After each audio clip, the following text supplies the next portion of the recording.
Salut, ça branche. Dans cette vidéo, nous allons toujours parler des caractéristiques importantes pour te construire un business sur Internet. Et tu verras que celle-ci, c'est un truc dont personne ne pense. Et la plupart des gens, quand ils entendent parler de ces caractéristiques que je te donnais, ils se disent non, ça peut pas marcher, il faut faire l'inverse en fait.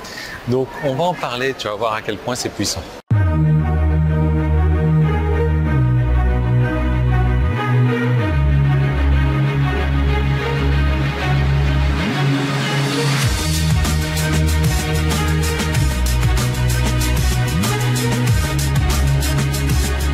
Alors, je suis arrivé à l'aéroport comme tu le vois et je suis en train de chercher la navette pour aller dans le terminal numéro 1 puisque je suis arrivé sur le terminal numéro 2.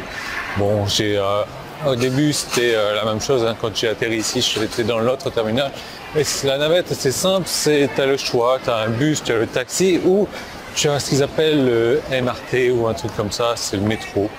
Donc ça va être cool, ça va être sympa. Bref.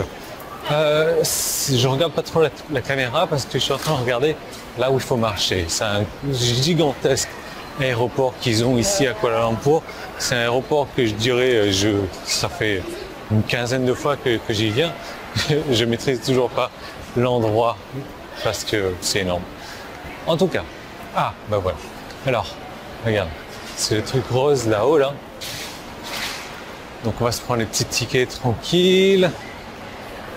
Normalement, ils ont les distributeurs automatiques de tickets.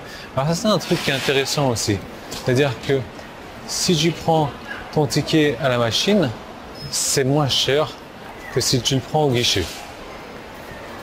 Certainement parce que il n'y a pas le coût du personnel. Dans ce cas, pourquoi avoir du personnel? Allez, on va se prendre le ticket tranquille.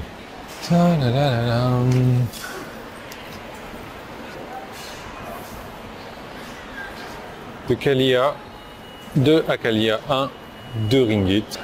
Et hop, ça passe à 1,80 parce que je paye avec, je sais même pas pourquoi, la carte, mais on peut pas payer autre chose avec la carte.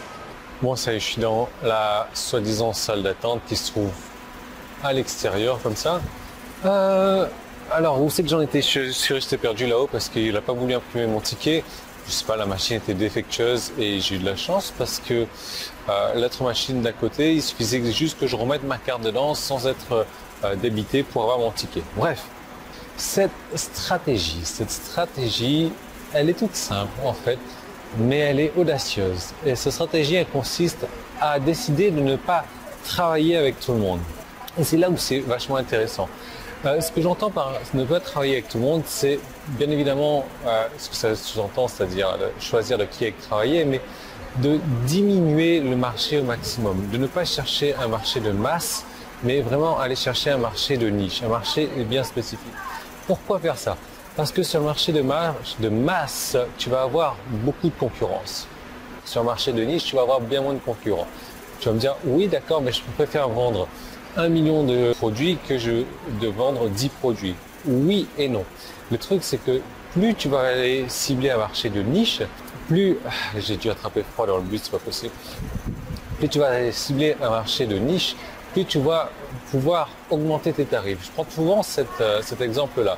Mais le shampoing standard pour cheveux normaux et qui fait shampoing, après shampoing, gel douche et liquide vaisselle en même temps, c'est le truc basique pour le marché de masse qui coûte pas très cher. Ça coûte, on s'en fout du prix. Maintenant, si tu prends un shampoing pour les cheveux bleus, longs, écailleux, avec j'allais dire du polystyrène, des trucs blancs là, oh merde, je perds mes mots. Pellicule, voilà. Donc si tu recherches ce genre de shampoing là, bien spécifique, là, on parle d'un marché de niche, il y a très peu de personnes qui ont ce type de cheveux-là, donc du coup, le tarif du shampoing est bien au-delà. Pareil pour les aliments pour animaux, aliments pour animal classique, chien, chat, mouton et girafe, c'est le même aliment. Maintenant, si tu prends pour chien, caniche au poil blanc entre 3 et 5 ans,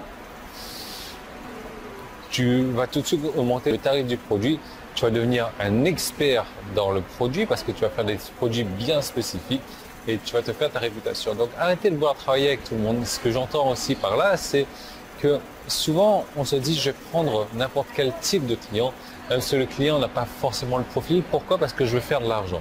J'ai répété encore dans la vidéo d'hier, on ne cherche pas à faire de l'argent, on cherche à résoudre le problème d'un client, le problème d'un marché, le problème d'une niche.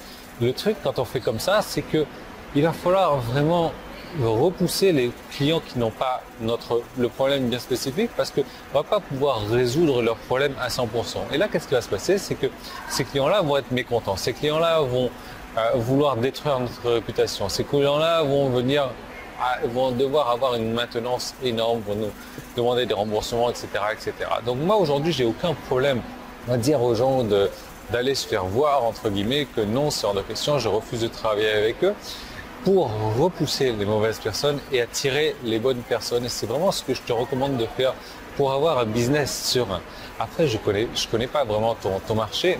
Peut-être que tu ne le connais pas non plus.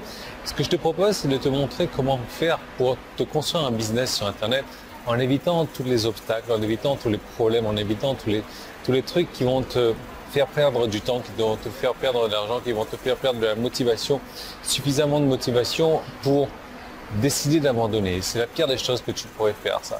Donc je vais te montrer comment faire tout ça en simplement cliquant sur le bouton jaune qui est en haut en bas si tu es sur mon site internet. Si tu es sur YouTube, tu peux cliquer sur le petit qui est là, voilà, ou le premier lien qui est dans la description. Ah waouh, ouais, tu vois, la fatigue commence à arriver. Le premier lien qui est dans la description, donc, et je te retrouve tout de suite dans cette autre vidéo et je te parlais de tout ça en détail et tu verras que si vraiment le business sur Internet t'intéresse, ce qui te suit dans cette seconde vidéo est important. Donc, regarde tout ça et dis-moi des nouvelles de tout ça.